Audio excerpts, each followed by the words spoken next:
going to Ted Aliota's house. His guitar player, his girlfriend, killed herself in his house. Now he's got he's got two little kids. I'm not sure the ages. They're about 5 and 7 or something like that. And they said that they keep on seeing things and hearing things, and stuff's going on in their room. And we got a new group of scientific guys coming, ISPI, college kids. I don't know how they're going to do, but you know, they have some nice equipment. We got Ken Berg. Ken Berg is the head of Weird Chicago Ghost Tours, and he's a very known psychic. Okay.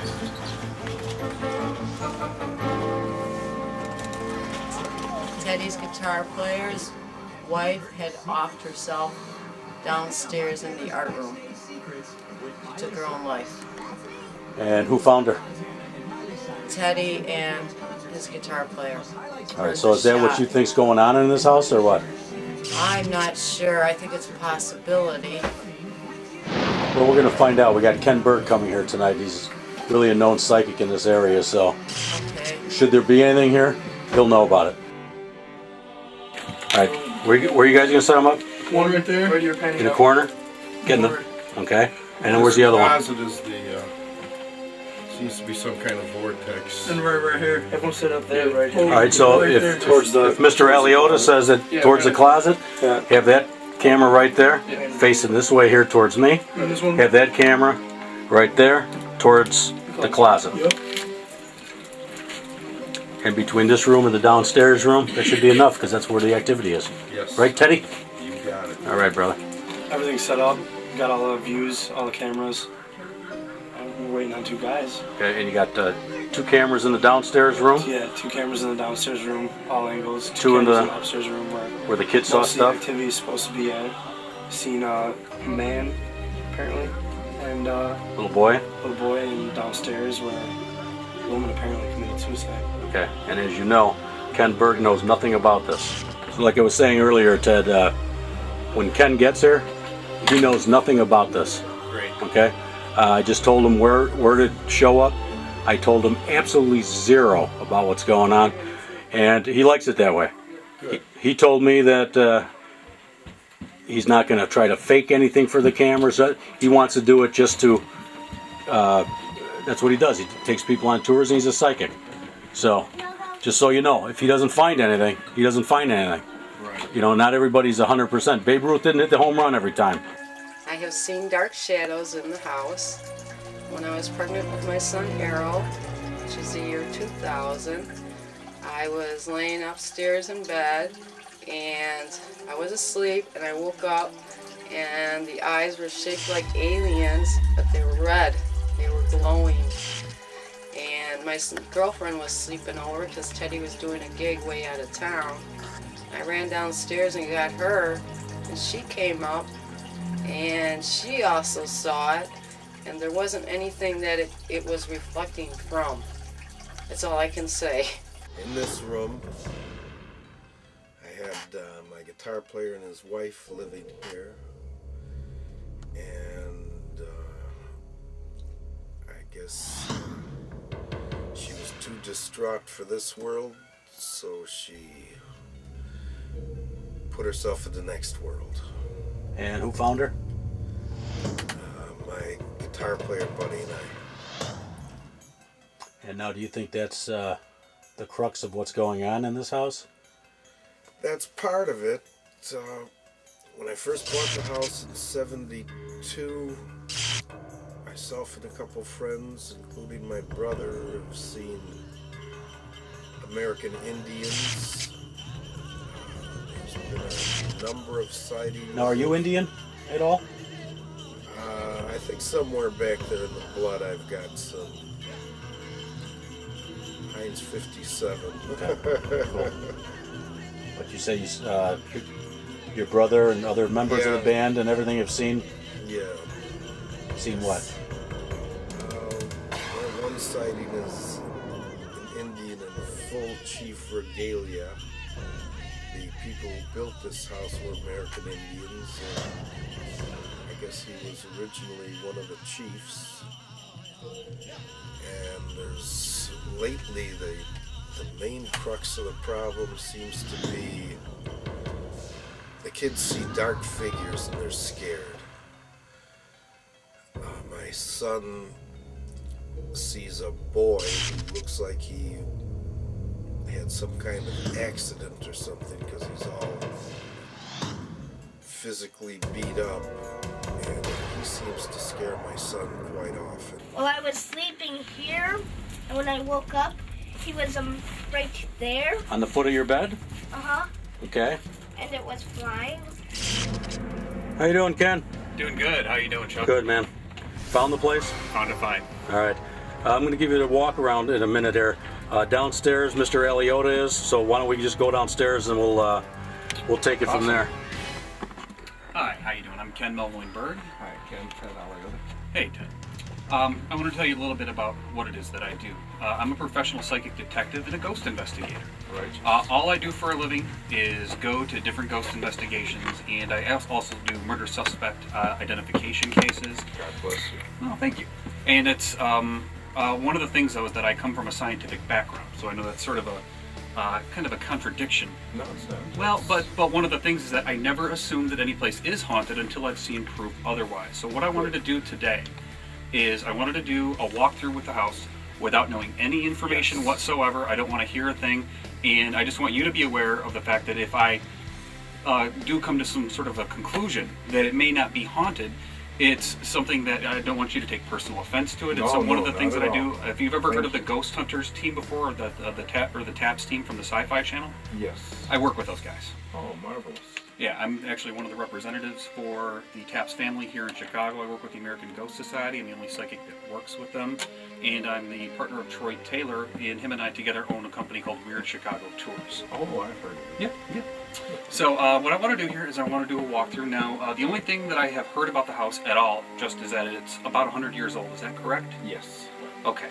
That's really all I want to know. I don't want to know anything from the kids, from you, from the wife, Great. from anything. What I want to do is just walk around and sort of get a feel for the place, if that's okay. And then any place that I might have a question about, I might come back to you later. Good. And just say that I'm picking up, something here, there, and ask you a little bit more about the specific energies and stories. And then what I would like to do is hear your side of what it is that you've experienced and what the kids have experienced. Marvelous. Okay? Make yourself at home. Thank you. I'm just going to take a look around here. Good. Wait, my psychic powers told me you're a musician. I don't know if I'm right on that or not.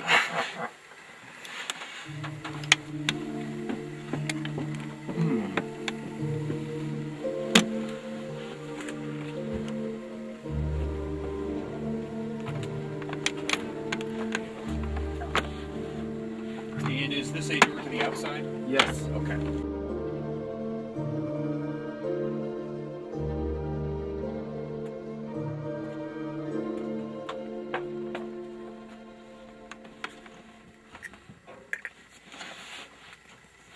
Now, normally what I'm going to do here is I may be a little quiet temporarily just when I'm getting acclimated to the place to sort of pick up. I don't really, two things that I need to do. One is that I need to focus, and that helps me center my psychic ability a little bit. One of the things that I do is I use this little coin here, and this is one of the things if you wanted to take a shot of this. About 2 years ago, I had gone to Bachelor's Grove Cemetery just outside of Chicago. And at that spot I was with the Chicago Tribune, and one of the reporters that was with me when we had gone there, we had picked up some ghost activity, and I sensed the ghost of a little boy. Now, I don't know if you've been to Bachelor's Grove Cemetery at all before, Yeah, but there's this big... November, I did an investigation there. Yeah, okay, so you know the swamp there. Right. What I had done was I sensed the ghost of a little boy who had lost some money, and I waded into that swamp up to my waist, stuck my hand in the muck, and pulled out this 1942 Liberty half dollar. Cool. This is something that I now use as sort of a focus for psychic ability when I'm trying to pick things up a little bit. Now, one of the things is that I try to, if I am picking anything up, I try to differentiate between energies that may be in a house, energies that may be with a people, or energies that may be with some particular object. And I want to reserve judgment just because, like, this room right here, Now, is Ted the artist here? Yes. Yes. This particular room has a feeling like manland to me, that it's a place of refuge and a place of creativity, a place of art. One of the things that Ted could be expecting to come up in a little while, though, by the way, is that there is going to be some gigs coming your way. There's two things that I am picking up, Ted. Yes. One of them is that you're going to be, well, first of all, you're musically talented, but I have a feeling that you're a bit of a Renaissance man. There's also something, there's an energy that I'm getting from here that also may be you potentially doing something with video of some sort eventually down the road. I don't know if it's like writing or screenplay or doing something with that, but that's something that you may want to be looking out for. It's one of the things that's coming off quite readily from this particular room, and obviously you're an artist as well as a musician. What sign are you, Ted? I'm on the cusp of Pisces and Aries. Oh, I figured you were a water sign. That's one of the things, just with all the creativity going on. All right. And I'm picking up energies from Ted, but not necessarily anything from the house itself down in the basement. Where are the water sources? What's that? How about that area? That help? Let me take a look over there.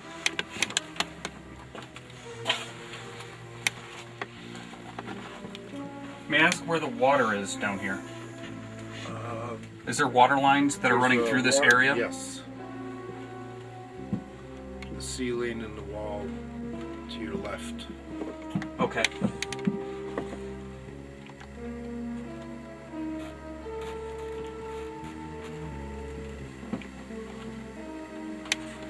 Well, although there may be some activity here at some times, I'm not picking up anything at the moment.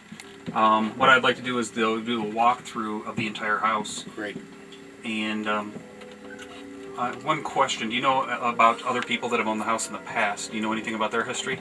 Yes. There was... Oh, okay. You don't tell me anything about it, but I do have a couple questions. One, has this ever been? Has anybody in the mafia ever owned this house? Not to my knowledge. Not to your knowledge? Okay. That's something that you may want to check into, just because it may be something that there's something with a mafia connection, and this may just be the area or something.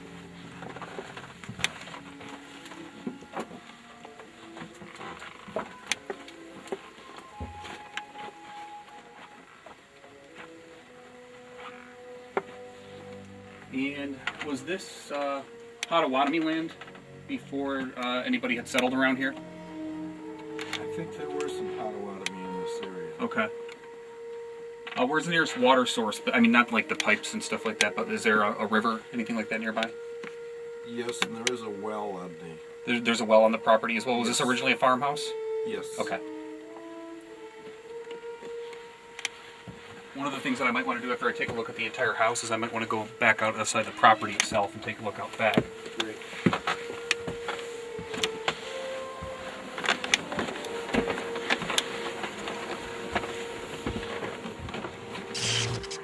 As we're going through here, now this is just like a little loft for the kids or something up here. Yes. Okay, I didn't know where the stairwell led to another room or. No. Okay. Is that like a little play area for them? Yes. Okay.